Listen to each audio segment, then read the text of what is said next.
Chapter 6, Fundamental Rights and Duties. In the previous chapter, we studied how the Constitution of India was written. We also studied the main objectives of the Constitution. One way of ensuring that the objectives are achieved is to guarantee fundamental rights to the citizens.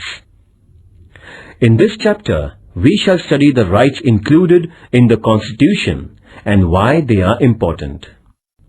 Introduction. Today, most countries, through their constitutions, grant rights to the citizens. The aim of such rights is to help in the all-round development of the people. Rights are necessary also for strengthening democracy. The fundamental rights, therefore, constitute a very important part of a constitution. I thought that uprisings in Tunisia or Egypt took place because those governments did not accept people's rights.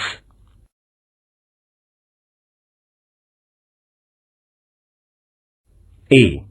What is a right? When we say that a person has a right, we mean that the person can engage in a certain act and that others accept that behavior.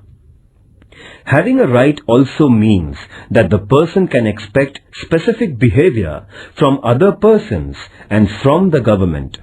Thus, rights can come into being only when other members of society and the government accept certain obligations. You must have seen that there is a silence zone near hospitals. This is a regulation local authorities declare that you cannot blow horns while passing through the silence zone. This regulation comes in the backdrop of a socially accepted idea that patients in the hospital need silence and that they are entitled to rest and recuperation in peace. Thus, the patient's claim to rest is accepted by society, and then a regulation is made to enforce that claim. Society accepts various such claims mainly when they are seen as reasonable. In other words, rights require in the first place an agreement among members of the society over what are reasonable claims of its members.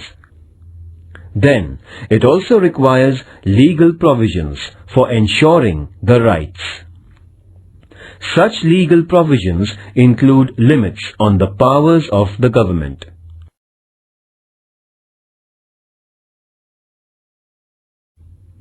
As you will learn later in Standard 10th, limits on the powers of government are seen as an important component of democracy.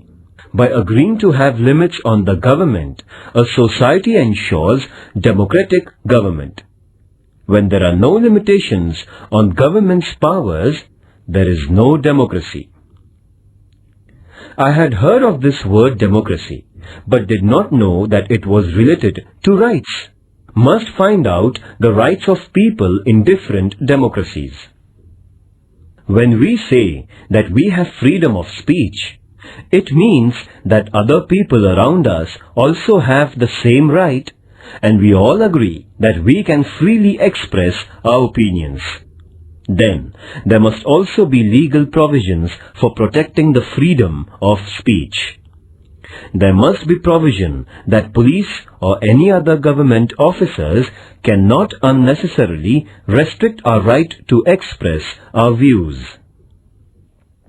In this sense, rights imply limitations on the powers of the government. By granting rights to citizens, governments agree to limit their powers. Read newspapers of 1 week. List the new items that are against the government or critical of the government or some leaders. What would happen if the government said that you cannot publish any news that is against the government or cannot publish news items that criticize the government?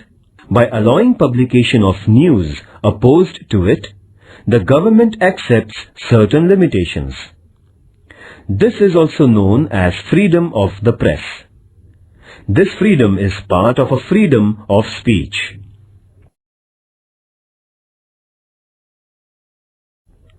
But granting these rights was not an easy or straightforward process. In many countries, people engaged in struggles with their rulers for long periods before they could get their rights. When the Constitution of the United States was written in 1787, the idea of rights also existed. But that Constitution originally did not mention any rights because makers of that Constitution felt that rights are already there and do not need mention in the Constitution. But on the demands of citizens, a Bill of Rights was subsequently included in the US Constitution, that is, in 1791.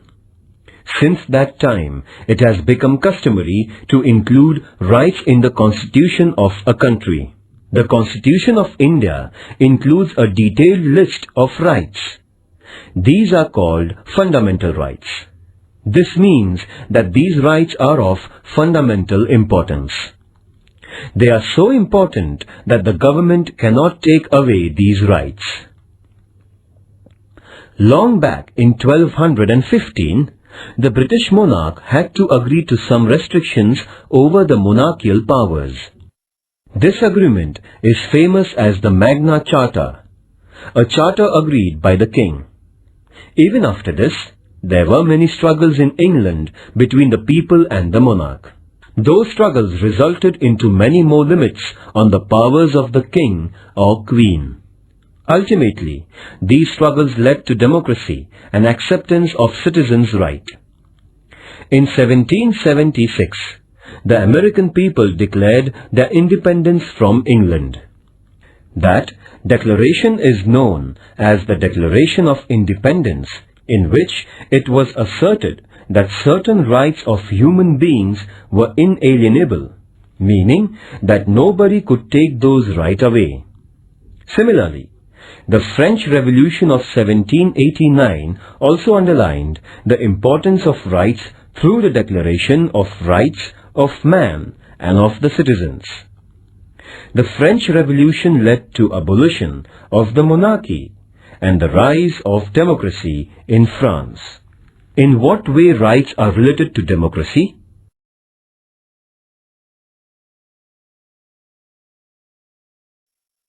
Educational and cultural rights. India is full of diversity. People in a country speak different languages, follow different religions, adopt different cultural practices, and celebrate different festivals. This is possible only when we do not force people to give up their own cultural practices and adopt the culture of the majority. In every part of the country, some cultural or linguistic groups will be in a minority. Do they have to follow the culture of the majority? Freedom means that minorities should be free to adopt and practice their own culture. The Constitution has guaranteed such cultural diversity by protecting educational and cultural rights of minorities. A group belonging to language-based minority or religious minority will have the right to protect its culture and to form educational institutions.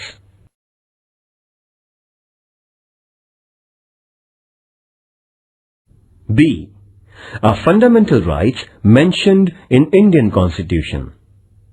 Even before India became independent, our leaders were aware that a future India must respect rights of citizens and that there must be a guarantee of those rights.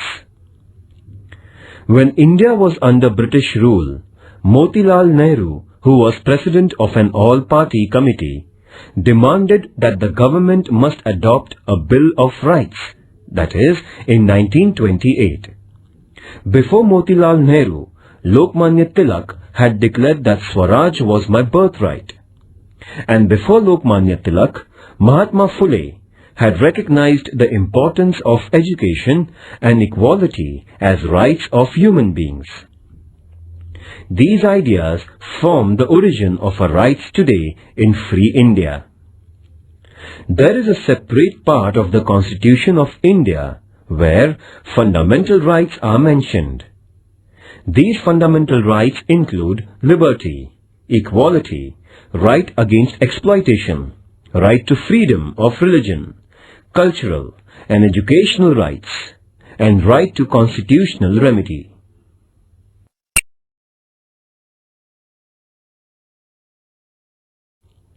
C.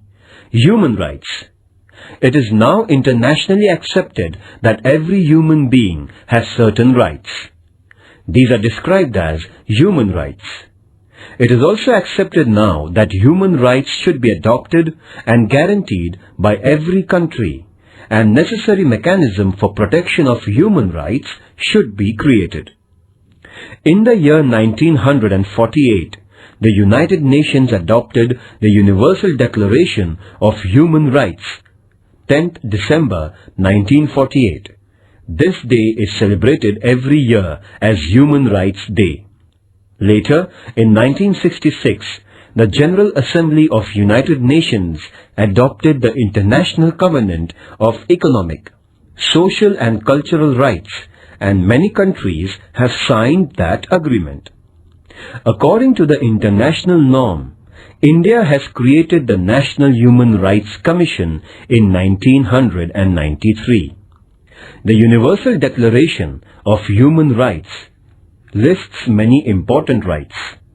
These include individual freedoms such as freedom of speech, movement, etc., right to equality, cultural rights, and freedom of religion. Besides this, Declaration also includes wide-ranging rights such as right to work, right to rest and leisure, right to education, etc. The purpose is to ensure a balanced development of every individual and ensuring equal worth of all persons. Dignity and justice for all of us, this is the motto of the Universal Declaration of Human Rights. Activity. Using Internet, find out countries that have adopted the Declaration of Human Rights.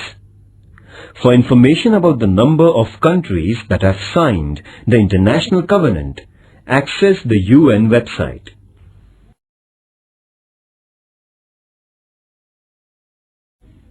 D. Citizens' duties. Why can't we have only rights and no duties? It is often said that rights and duties are two sides of the same coin. Do you know what it means? Let us take an example. Right to equality means that men and women must have equal status and equal treatment. Does this happen in real life? Unless all members of society respect this right and fulfill the duty of treating women as equal, this right will never fully come into being. Therefore, it is the duty of every citizen not to engage in domestic violence against women and to oppose ill treatment of women, because women are not treated equally and practice of female foeticide is prevalent. Is it not a duty to respect women as equal citizens? You will now understand why duties are important for the fulfillment of rights.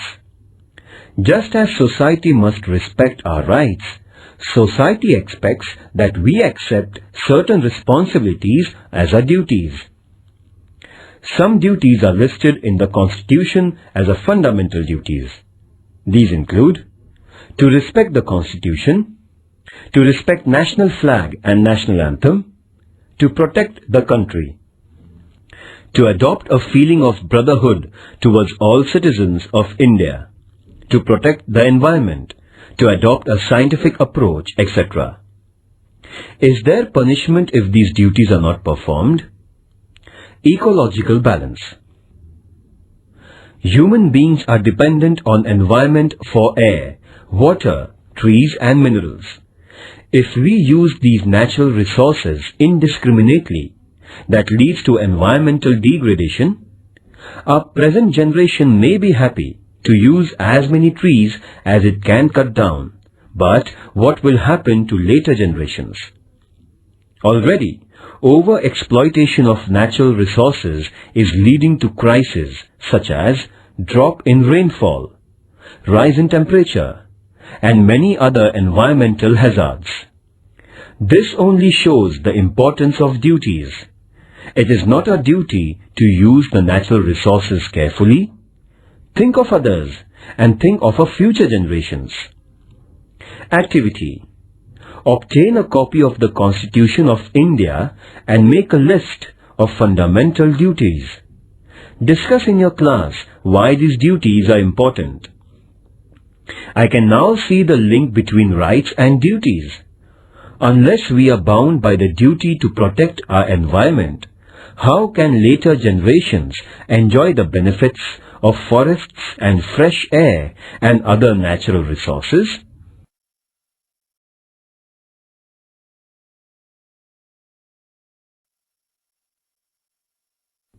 Right to equality.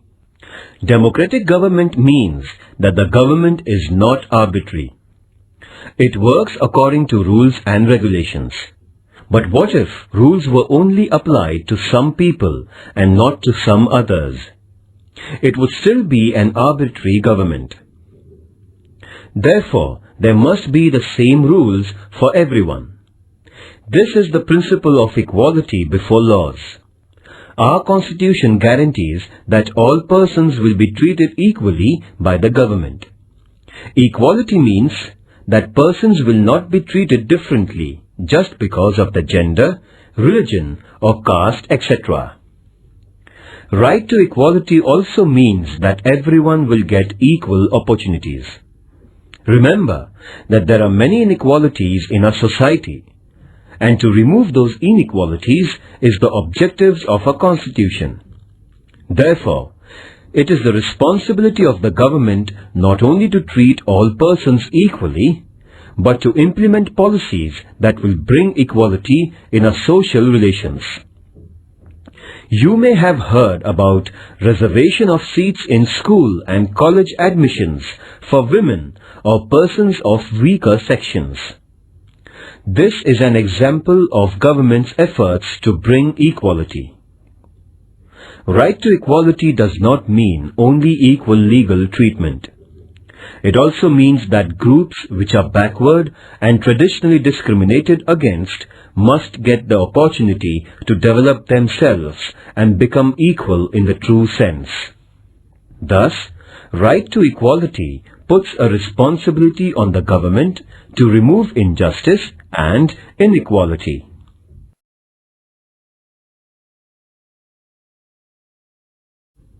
Right to freedom of religion. In India, people follow different religious practices, but the government does not support or oppose any religion. Every person is free to follow any religion and pray according to her or his religion and also propagate their religion. The government will not differentiate between persons of different religions only on ground of their religion. And because there is no religion which is the official religion of our country, government or government-aided institutions will not force us to follow any particular religious practice. Government also does not itself preach any religion or give religious education in schools aided by it.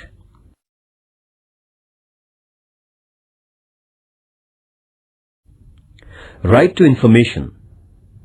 Similarly, the right to information is now enforced, though it is not part of our fundamental rights. Citizens cannot judge the government if they do not have enough information. Therefore, of late, it has been accepted all over the world that democracy means citizens' right to get the information from their government. This is known as the right to information. After the efforts of the senior social activist Anna Hazare and his followers, right to information was passed by the government of India.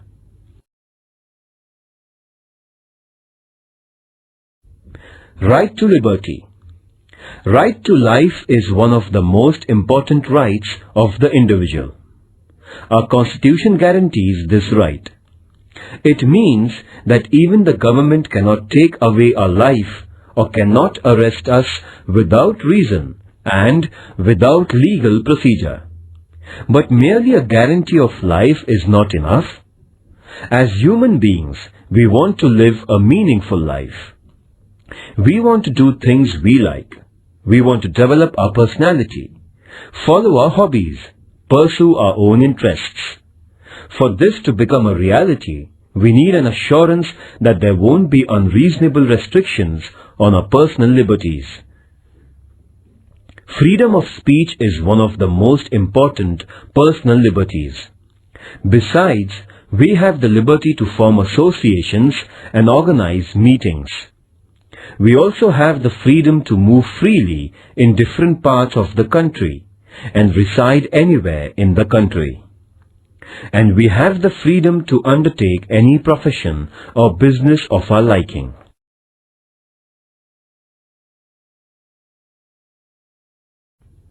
Right to constitutional protection. So far we listed the rights guaranteed by the Constitution. But what do we mean by guarantee? If our right is violated, we can go to the government for protection. But what will happen if some officer or the government itself violated or did not respect our rights? In such situation, we have the right to move the courts. This is also called as right to constitutional remedy. Court will decide if the government has wrongly interfered with our rights, and if so, ask the government not to do so. Judiciary is the protector of our rights. This provision makes our fundamental rights truly guaranteed. First, what is the importance of right to equality? Second, why is the right to constitutional remedy the most important right? Activity. Imagine we had right to liberty but not the right to equality. What would be the result?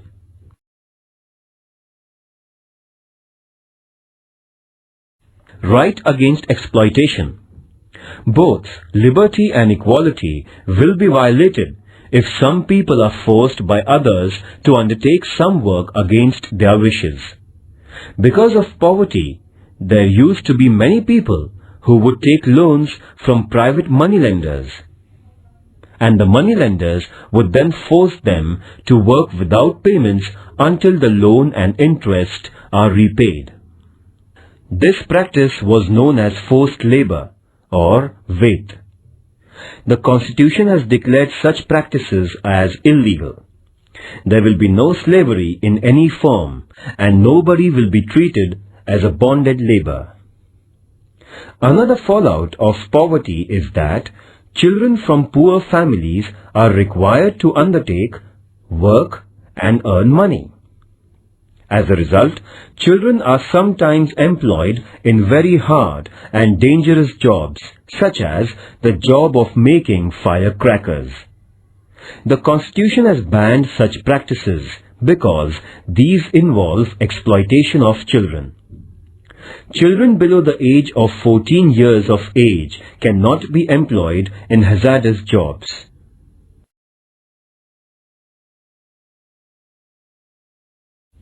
Positive and negative rights.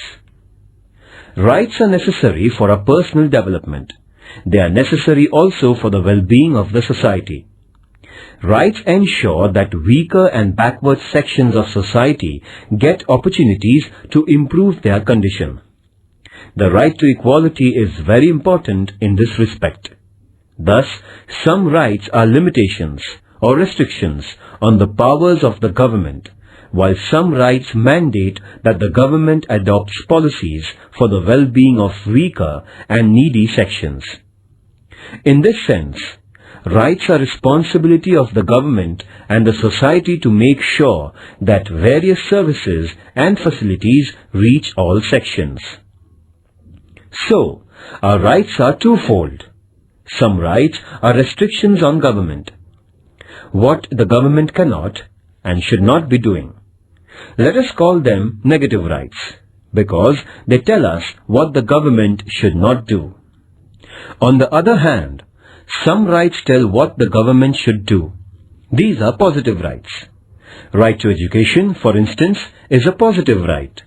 On the other hand, freedom of speech is a negative right, meaning that it states that government cannot put unreasonable restrictions on a freedom of speech.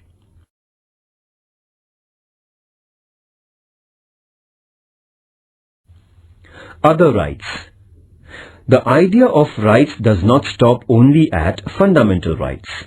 For instance, we know that citizens of India enjoy the right to vote. This right is not listed in fundamental rights, but it is part of our constitutional rights. Even after the Constitution was written, the scope of our rights has been expanded. For example, we now have the right to education. Under this right, all children between the age of 6 and 14 are entitled to education. Activity. Collect the information about right to education. Discuss in your class the importance of right to education.